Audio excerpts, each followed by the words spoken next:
And when the Bhagavatam comes, like Lord Chaitanya with the holy name, they, Lord Chaitanya and the holy name, as well as the Bhagavatam, annihilates demoniac mentality. So, soothing like the moon, but brilliant like the sun. Beautiful poetry. The Bhagavatam's poetically composed like that. So religious principles take shelter in this Srimad Bhagavatam. The dark age of Kali. You know, if you remember this little piece of this evening presentation, and next time you hear somebody ask the question, such and such and such and such is going on, what to do? Here's what to do. You listen to Vyasadeva, who says, this is what to do. You hear and chant, remember, and propagate exactly, purpose number 2. You propagate consciousness of Krishna through the light of the Bhagavad in this dark age of Kali. Well, is that really going to stop, all the horrible stuff? What are we to do? We take shelter of those personalities that understand. Prabhupada had faith in Mission Impossible. Mission Impossible, meaning Prabhupada was a pure devotee. Prabhupada was a very cultured man. Prabhupada was living in Vrindavan, practically at the feet of Radha Damodar, propelled by the order of his spiritual master to do Mission Impossible. Healing, not qualified. He wasn't feeling qualified to take sannyas, what to speak of the mission that Bhaktisiddhanta had requested of him. Genuinely, crying, feeling not qualified. But he did it anyway, because there was the order of his spiritual master, and he had full faith that Mission Impossible was possible through the power of Srimad Bhagavatam. I could expand on that, but that was the faith that propelled him. He said it he wrote it in his Jaladuta prayer at the arrival of the Boston Harbor. How is this possible? And then he quotes the verses from the Bhagavatam that says how it's possible. Canto 1, Chapter 2. And then again, it's right in his Bhagavad Gita purports. How the Mission Impossible becomes possible. Because of the power of the Bhagavatam and his full faith in the power of the Bhagavatam and the holy name. And he ordered Mahaprabhu to do it. And he ordered his spiritual master. The impossible became possible. I didn't attend it, but there was an ISKCON 50 event in Boston. Maybe some of you know about it. There was one in Calcutta, Prabhupada's departure. And then there was another one in the places, the ports where he stopped in South India, 2 of them. And then his arrival in Boston. So one was in October, the other was in September. So it's September 2015, Prabhupada's arrival festival in Boston. They rented a very expensive venue, a famous place in Boston called Faneuil Hall. It's spelled with an F.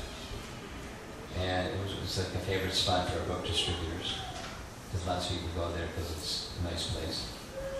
Very expensive rental.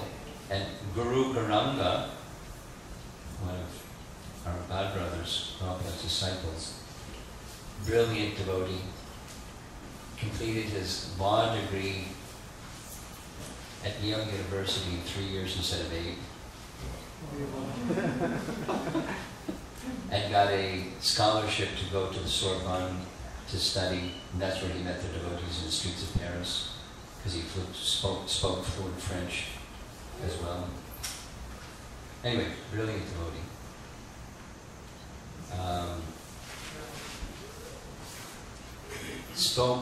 Made a presentation at Faneuil Hall, which he called The Improbable Journey, something like that.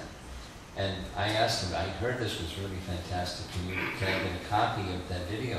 So 1 year later he said because he wanted to edit it and get it and refine it, and because he's a bit of a perfectionist.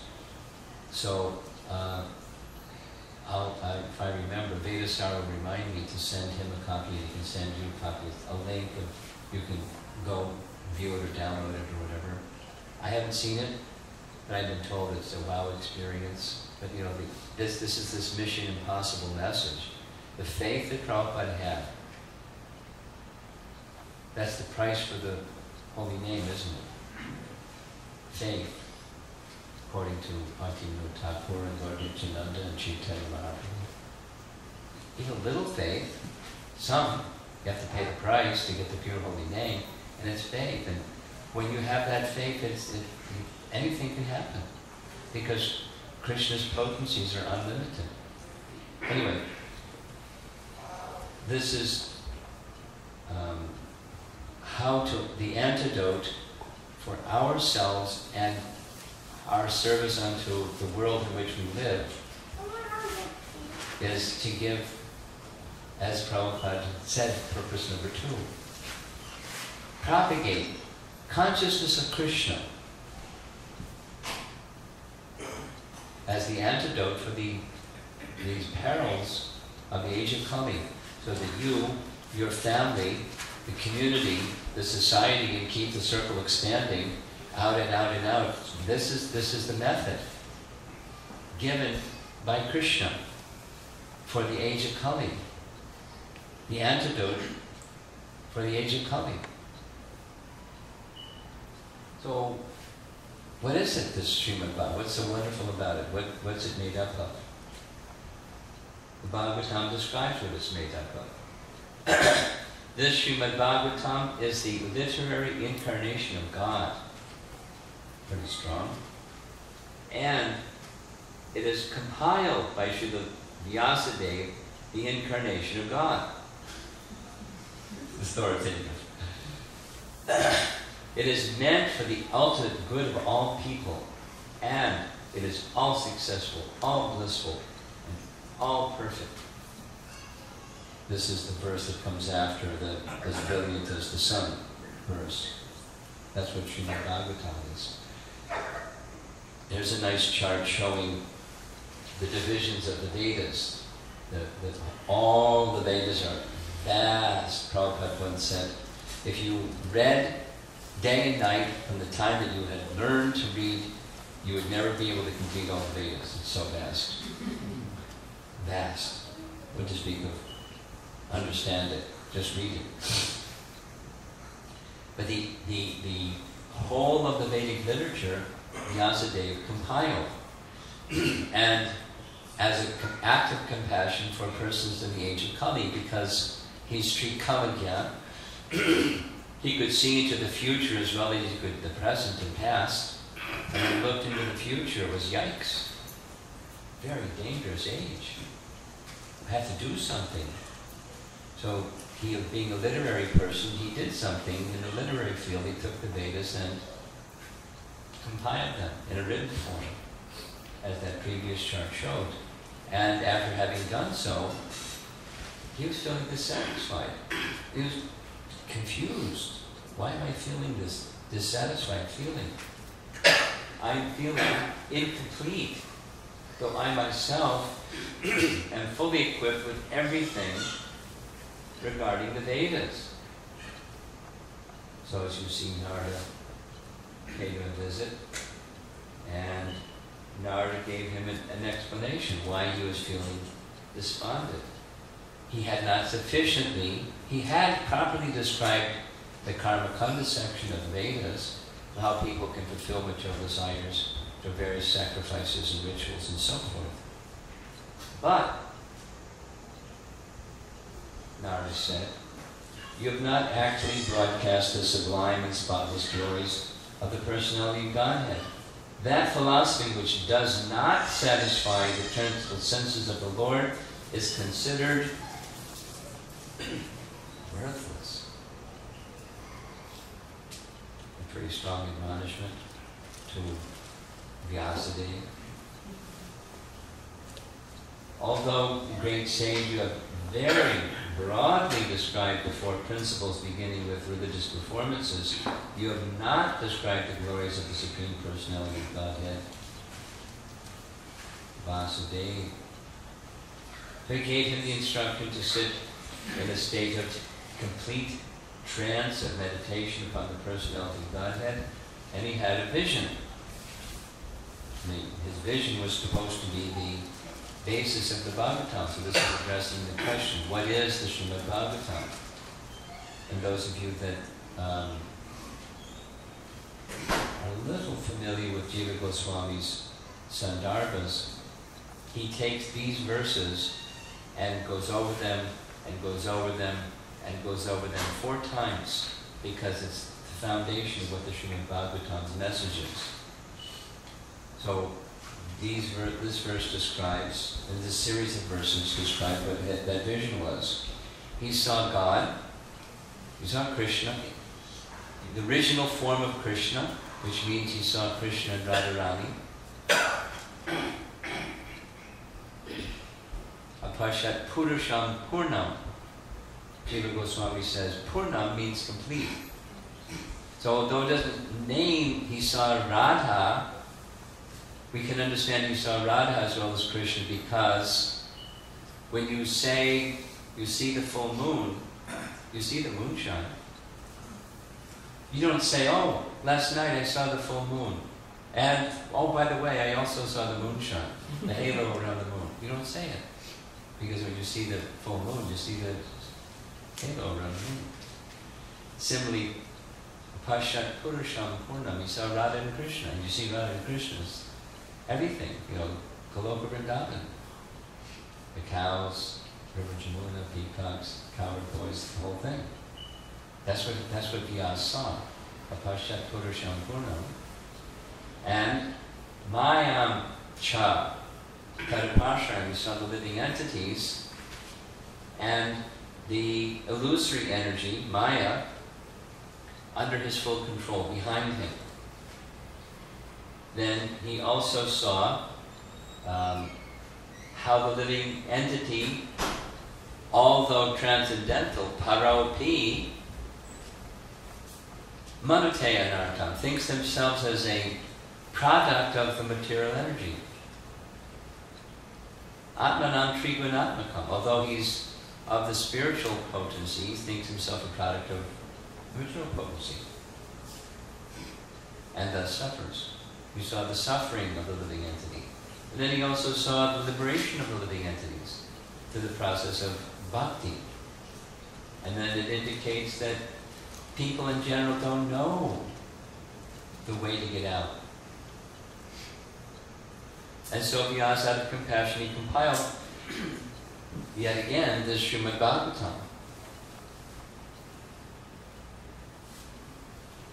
And then this glorification, simply by giving oral reception to this Vedic literature, the feeling for loving devotional service to Lord Krishna, the Supreme Personality of Godhead, sprouts up at once to extinguish the fire of lamentation, illusion, and fearfulness. That's purpose number 2. To propagate a consciousness of Krishna. So how do you do that? You have people regularly hear Srimad Bhagavatam. And that's what Prabhupada did in his temples. But he didn't want it to stop in his temples. He wanted people in their homes. And people that don't, they don't know anything about anything. The society of no culture. He was compassionate upon such persons also, wanting them to have the opportunity, and thus this method of book distribution. I was discussing this with Giridhar Swami at our Beijing festival. Wherever Prabhupada had, it was in order.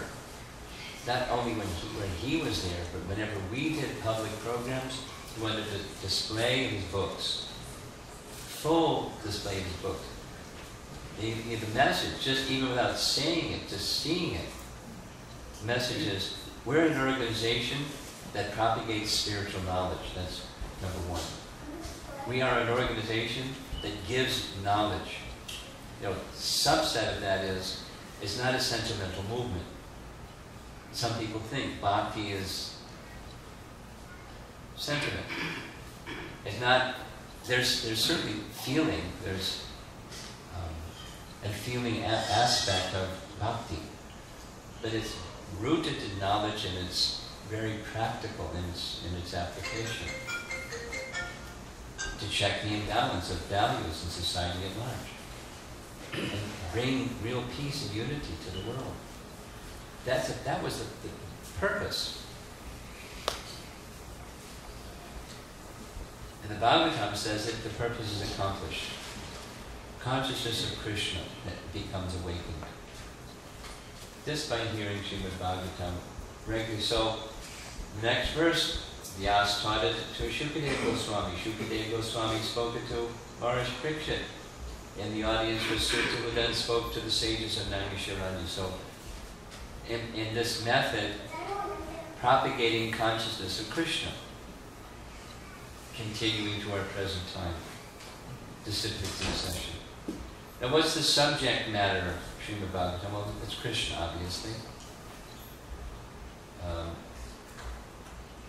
Here's some verses that describe what that subject matter of the Bhagavatam is. This is the second verse of the entire Srimad Bhagavatam.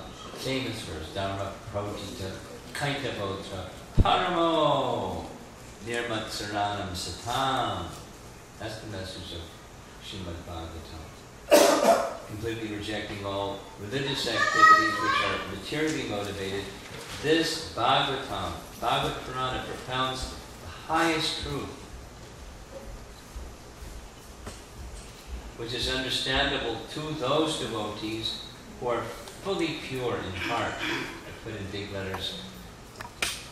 This literature is sufficient in itself for God realization. What need is there of any other scripture? As soon as one attentively and submissively hears the message of the Bhagavatam, by this culture of knowledge, the Supreme Lord is established within his heart.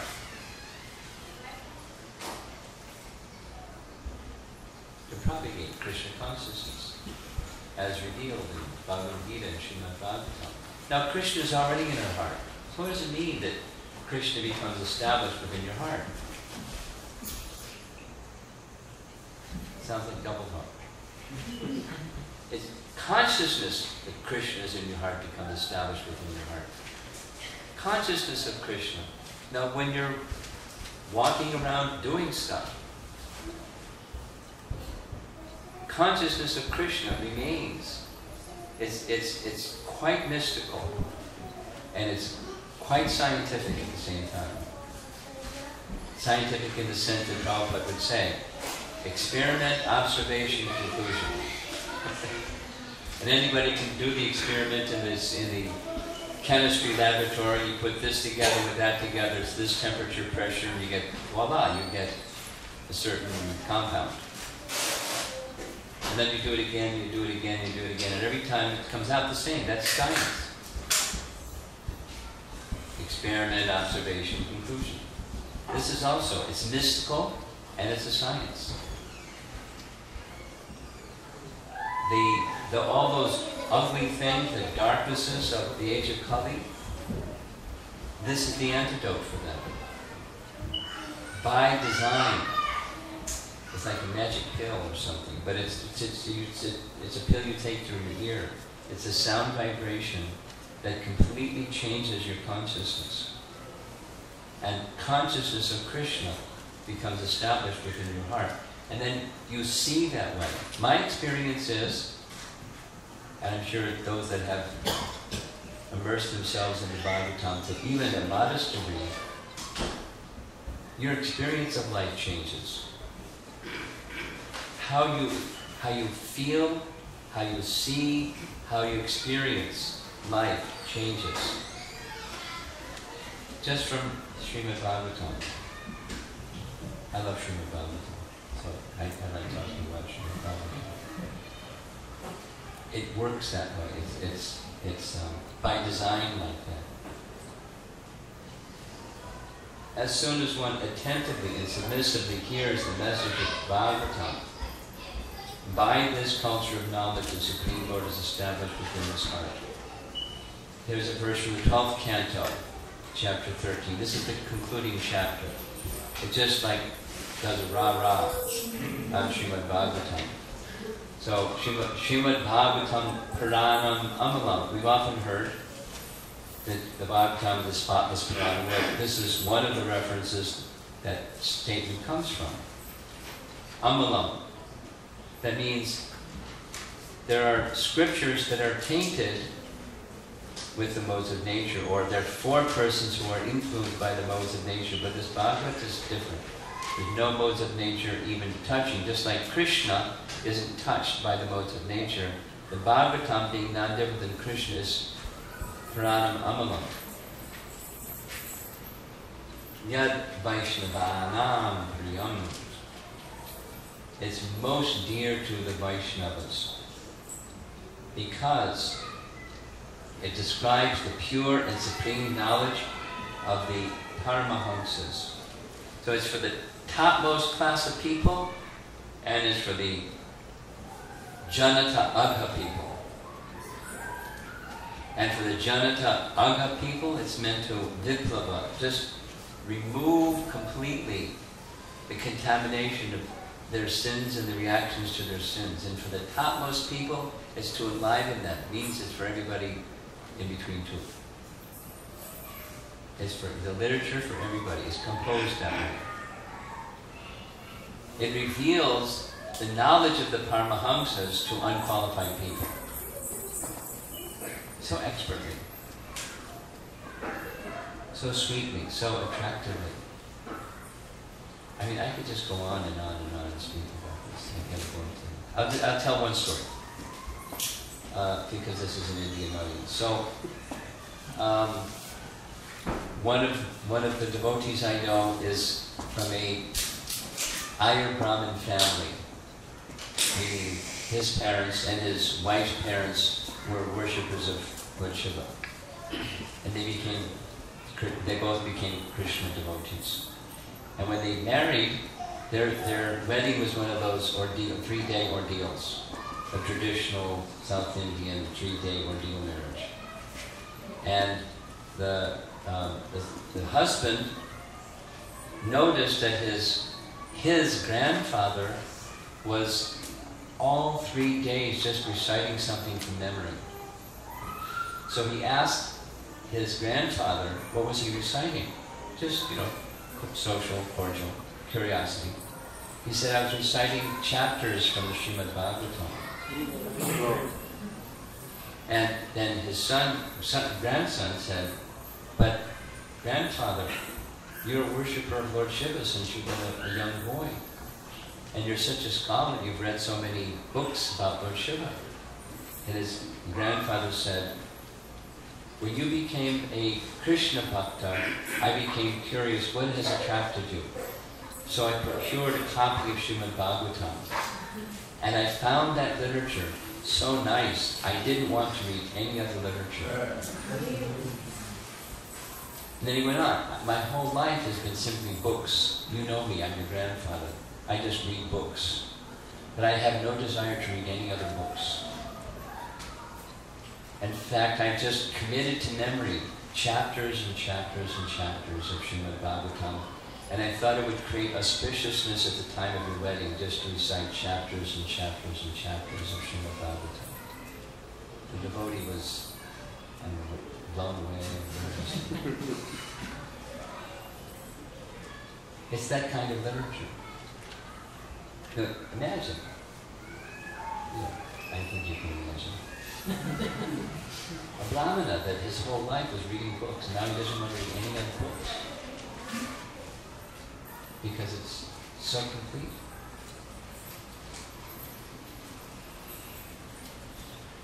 Anyone who seriously tries to understand Srimad Bhagavatam, who properly hears and chants it with devotion, becomes completely liberated. This Bhagavatam reveals the means for becoming free from all material work, meaning fruitive activity, that mode of passion thing that we carry with us even into the realm of devotional service, where we do things because we want things. We have an expectation. And what's life without expectation? It might seem boring. It's ecstatic. A life of pure devotion, where work is not done to get something. Even, whatever it is work. Not just, secular view of when I do my chanting, I'm fine, and then I go to work and it's all crazy. But the whole spirit, the taint of fruitive activity is so strong. This Bhagavatam is stronger than that. Very special literature. It's described in the first canto, first chapter, as the mature fruit of all Vedic literatures. All the Vedas are compared to a desire tree. When you go to a desire tree, you can get whatever you want. Similarly, you go to the Vedas, I want this. Okay, here's where to get this. I want that, here's where to get that. Religiously. So, the Vedas are compared to a desire tree, where you can get whatever you want. And then, what's the mature fruit of that desire tree? That's Srimad Bhagavatam, where you get love of God, Krishna Prema. Even though you know what it is. That's okay, just read Srimad Bhagavatam. And gradually, very gently, gradually, Krishna Prema awakens. And all the other coverings of misconceptions and fruitive activities and all the other stuff of wanting stuff is dissipated. Back to the 12th canto, chapter 13. There's two verses that say the same thing in the first line. Sarva Vedanta Saram Yat. This Bhagavatam is the essence of all Vedanta philosophy. You'll see that same line in the next verse.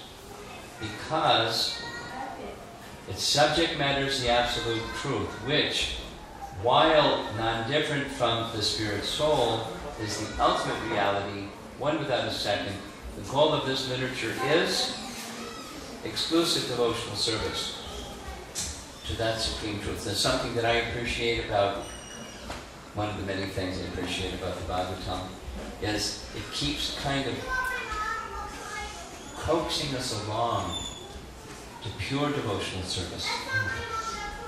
Not just devotional service. I'm a devotee. Pure devotional service. Well, I'm not there yet. Pure devotional service. Pure devotional service. Pure, just keep reading Bhagavatam. And, the message becomes clear, the potency is there, and it carries one to the realm of pure devotional service. Very special literature. What to speak of the negative influences of Kali being mitigated. Srimad Bhagavatam is declared again here, Sarva Vedanta Saramhi.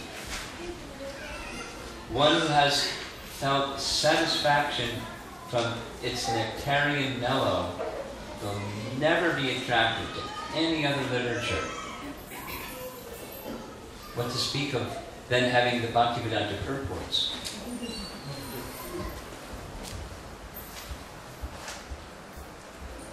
Here's another little story. Oh, it's 10 minutes to 9. I have to finish. Little story. We were at a GBC meeting in Mayapur, and we got this news from Vrindavan, where a Russian girl was, this is, during a busy month in Vrindavan, a Russian girl was at a book table in front of Krishna Balaram Mandir. You know how they're set up as you walk in the main gate to the left and right. So she sent this note, knowing that it would be very enlightening for our GBC members to hear. One morning, a yogi came, nearly naked, with long matted hair, dragging behind him. He came out of the Himalayas because it was winter time.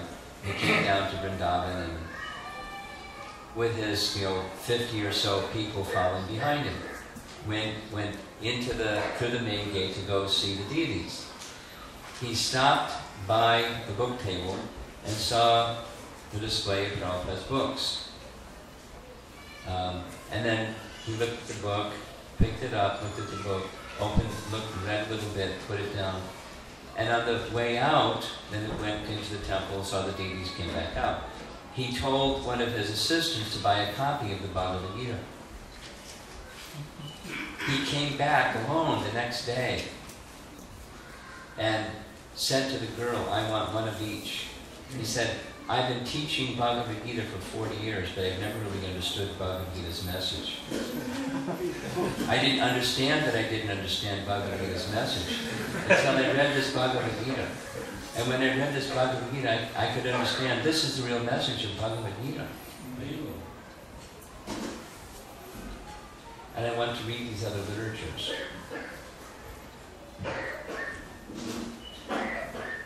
So what to speak of with the Bhaktivedanta purports?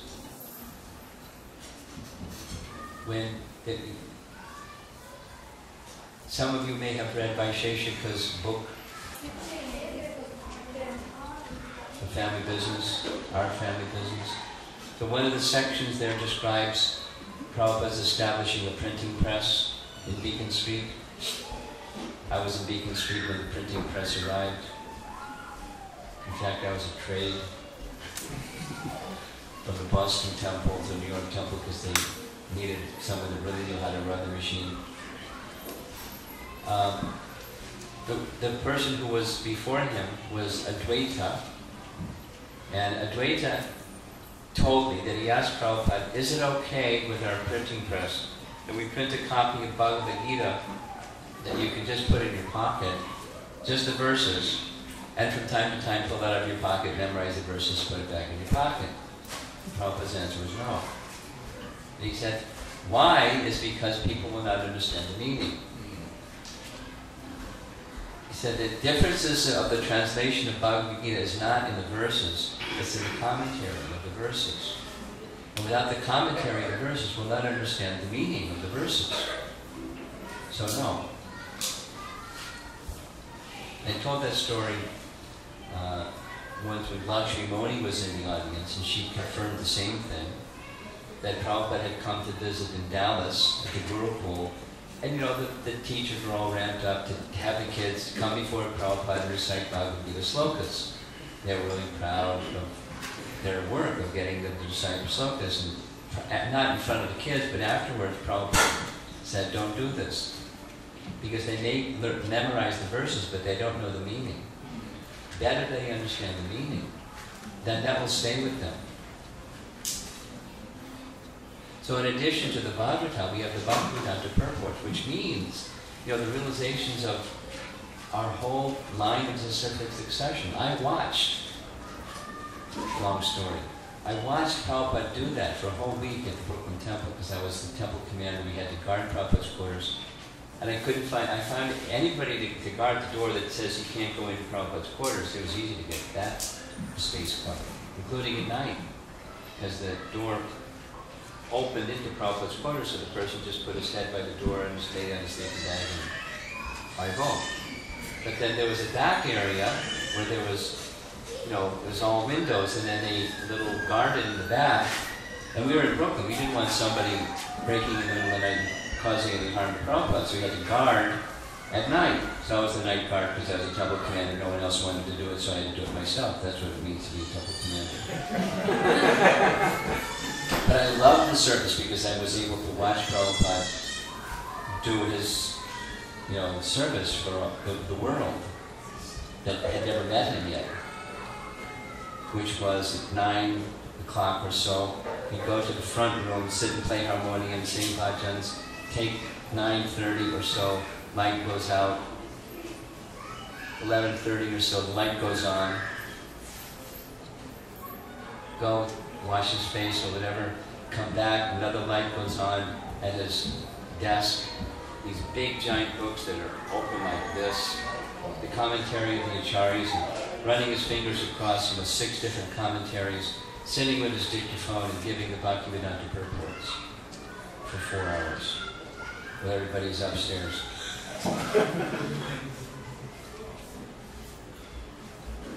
Every night. At his age, with failing health, he was so determined to give the Bhaktivedanta purpose for us. To leave behind, as the Bhagavatam describes it, when crossing over the ocean of material existence, leave behind a boat that others can also cross. He was so dedicated to that. I mean, everything he did was with dedication, but so much that as the giver of spiritual knowledge and consciousness of Krishna through these literatures, because number 7 is to achieve all of the above, the publication and distribution of books, magazines, periodicals. It was the heart of our founder Acharya.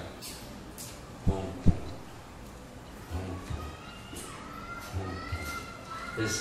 His Bhaktivedanta purports and having them put into literature forms and having them widely distributed and widely read. Why?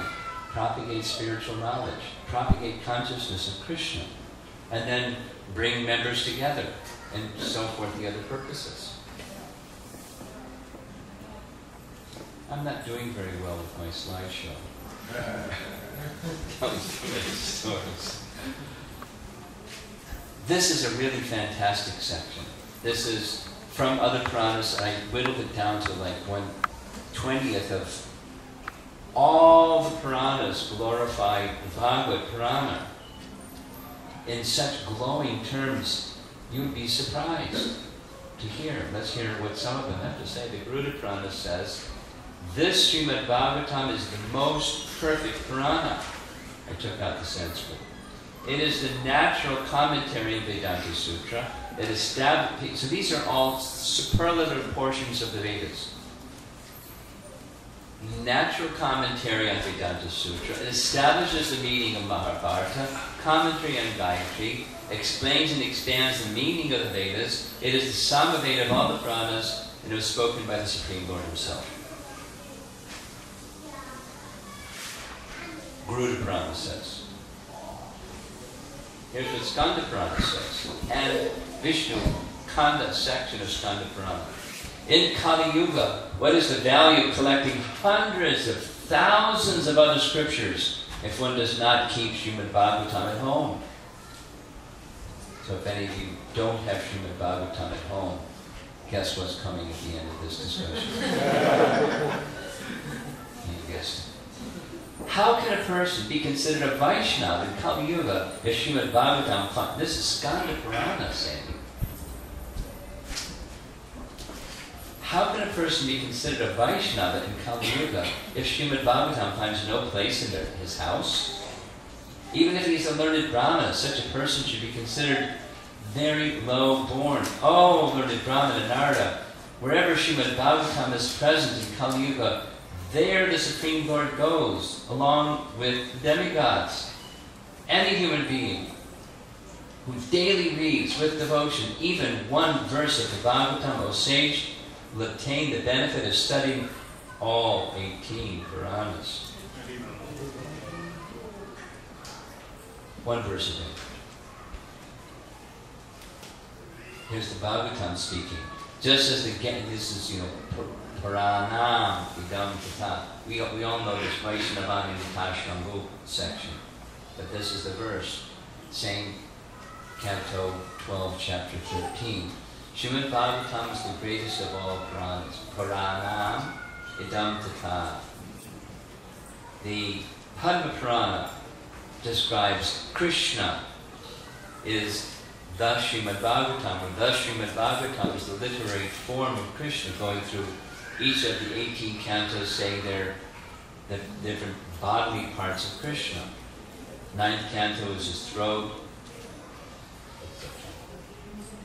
I bow down to that Lord, the ocean of mercy, whose color is like that of a tamal tree, and who appears in this world for the welfare of all. I worship him as the bridge for crossing the unfathomable ocean of material existence, Srimad Bhagavatam appeared as his very self, according to Padma Purana, and 20 times more other references.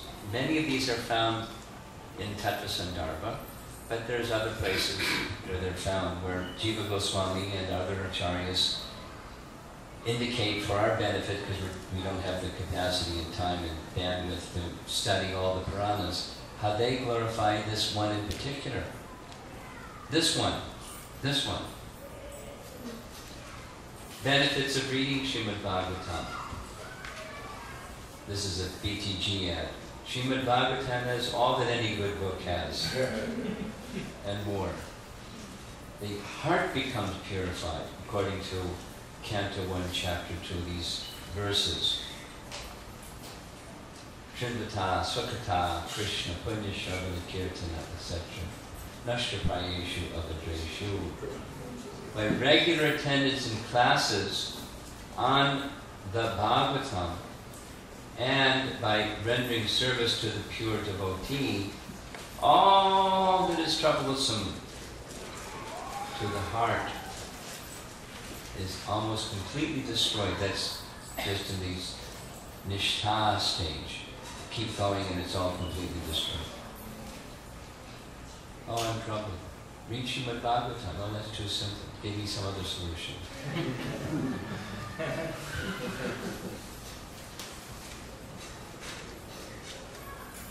The Supreme Personality of Godhead manifests within the heart of that person who regularly hears. Persons who hear Srimad Bhagavatam regularly and are always taking the matter very seriously will have the personality of Godhead Sri Krishna manifest in their hearts within a short time.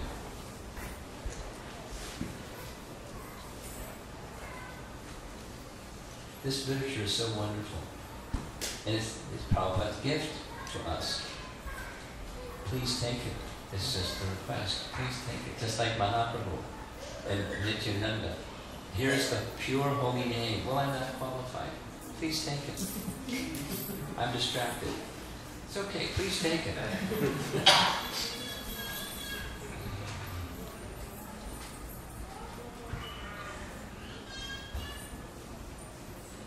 Vaisheshika, who told us this little story during Bhagavatam class yesterday morning, he lives in California, near San Francisco, and the way he described the story is, where he lives there are no bugs, so they don't have screens in the windows. He opened the windows and a bird flew into the living room, to the kitchen. So he was feeling compassion. He opened all the windows in the kitchen so the bird could fly out. The bird was fearful and thought it was after him, so it flew into another room, the living room. So he opened all the windows in the living room. And the bird was fearful, he flew into the bedroom. He opened all the windows in the bedroom, in this room, that room, the other room. And said the eyes of the bird were filled with terror. And finally, after all this thing, the bird, with terror-filled eyes, flew out the window. And he said, I felt like that little bird. Krishna is making the arrangement for us to get out of the material condition of life. And we're fearful. We don't understand the kindness that Krishna is giving us. Please take it. Please take kindness. The very means of our deliverance is being gifted to us with great sacrifice by our founder Acharya to give it to us. Please take it. Distracted, complacent, mixture of values, imbalance of values. So we give more weight to something else than the gift. Like a magnet attracts iron, Srimad Bhagavatam attracts good fortune in your life. Here's a statement from the 8th canto of Bhagavatam.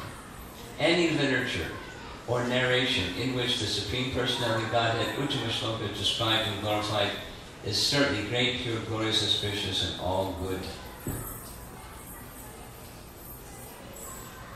Things aren't going so well. Read Srimad Bhagavatam. Wait a minute. Don't I have to fix the problem? Yeah, fix the problem. Read Srimad Bhagavatam regularly. The Bhagavatam is a deity. Famous Prabhupada telling the devotees that were distributing books in bands, we don't have deities, Prabhupada, should we get deities? And the books are your deities.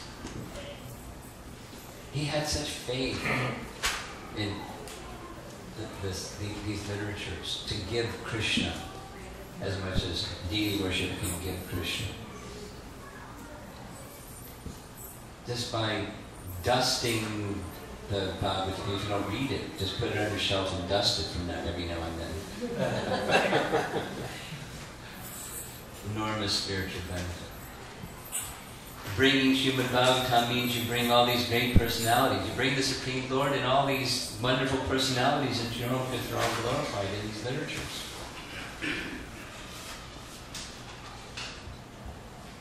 Srimad Bhagavatam is non-different from Goloka.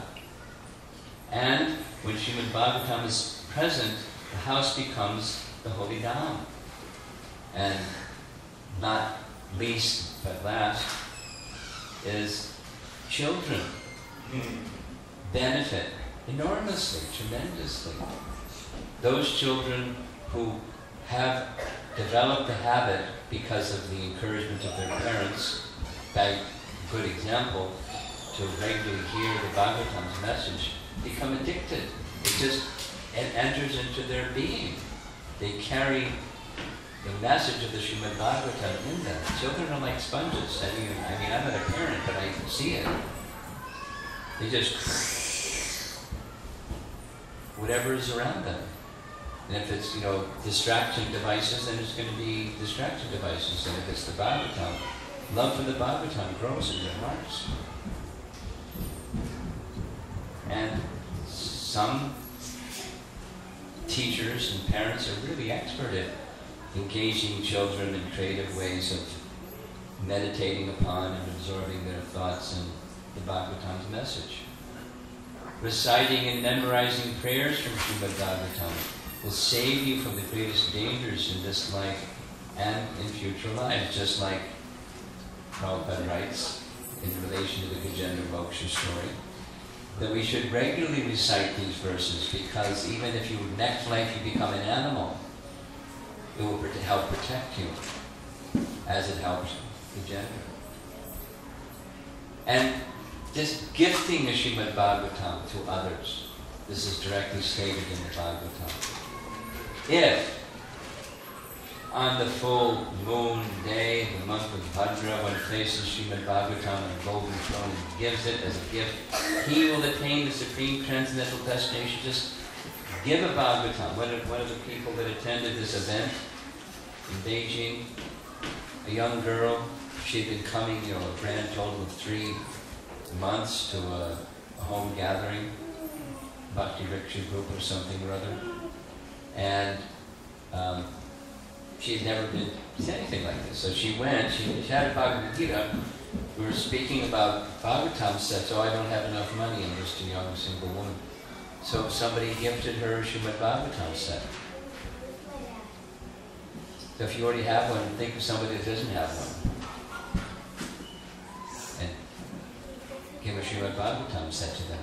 As I was saying that, Nareshwara, Prabhupada disciple, BBT trustee, came up and showed on his cell phone. Some lady said, I want to order a set of Srimad Bhagavatams for my friend so-and-so.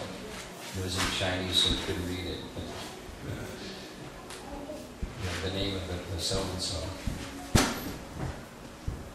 It's part of Grahasta's duty to be charitable. What greater gift of charity can there be? The gift of knowledge. And finally, our founder Acharya will be very pleased when people receive this gift that he wanted to have them give. And he will become very happy and others will become very happy.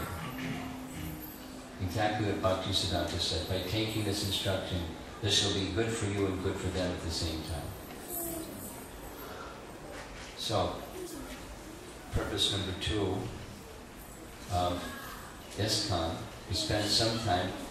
I have a very different way of approaching this topic. The other 2 times, you'll become very familiar with purpose number 2 by the time we're done.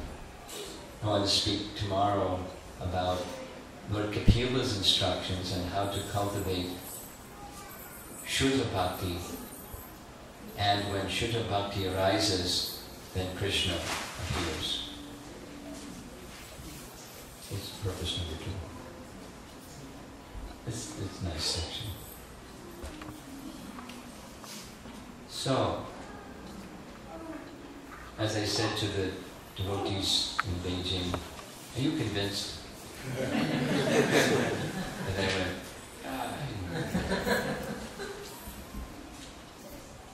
if you don't have Srimad Bhagavatam, please get Srimad Bhagavatam.